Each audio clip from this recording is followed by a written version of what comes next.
কর্মচঞ্চলহীন হয়ে পড়েছে দেশের অর্থনীতির প্রবেশদ্বার খ্যাত চট্টগ্রাম বন্দর। প্রতিদিন যেখানে 5 থেকে 6,000 একক কন্টেইনার ডেলিভারি হয়, সেখানে গেল 4 দিনে পণ্য ডেলিভারি হয়েছে মাত্র 4,000-এর কিছু বেশি। নিউ মরিন কন্টেইনার টার্মিনাল বিদেশি অপারেটরের কাছে ইজারা দেওয়ার প্রক্রিয়া বন্ধ না করায় শ্রমিক কর্মচারীদের কর্মবিরতির কারণে চট্টগ্রাম বন্দরে যে অচল অবস্থা সৃষ্টি হয়েছে তার প্রভাব পড়তে শুরু করেছে পুরো সরবরাহ ব্যবস্থায়।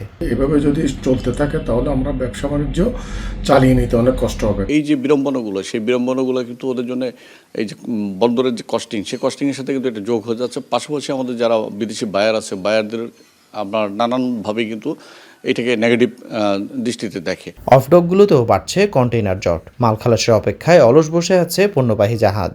এই কর্মসূচি যদি আরও দীর্ঘায়িত হয় তাহলে রপ্তানি পণ্যের স্টক কিন্তু 10 থেকে 15,000 টিউজে চলে যাবে এবং এই বিশাল স্টকটাকে আমাদের রিলিজ করতে আমাদের 10 থেকে 15 দিন বা 3 সপ্তাহ লেগে যেতে পারে। এদিকে বন্দরের অচল অবস্থা বহির্বিশ্বে নেতিবাচক বার্তা দিচ্ছে বলে সতর্ক করলেন বন্দর বিশেষজ্ঞরা।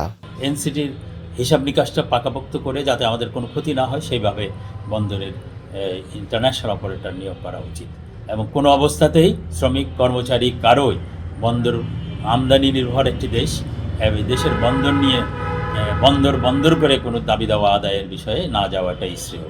এই অচল অবস্থা দীর্ঘ হলে আসন্ন রমজানে নিত্যপণ্যের সরবরাহ ব্যবস্থা ভেঙে পড়তে পারে বলে মনে করছেন সংশ্লিষ্টরা।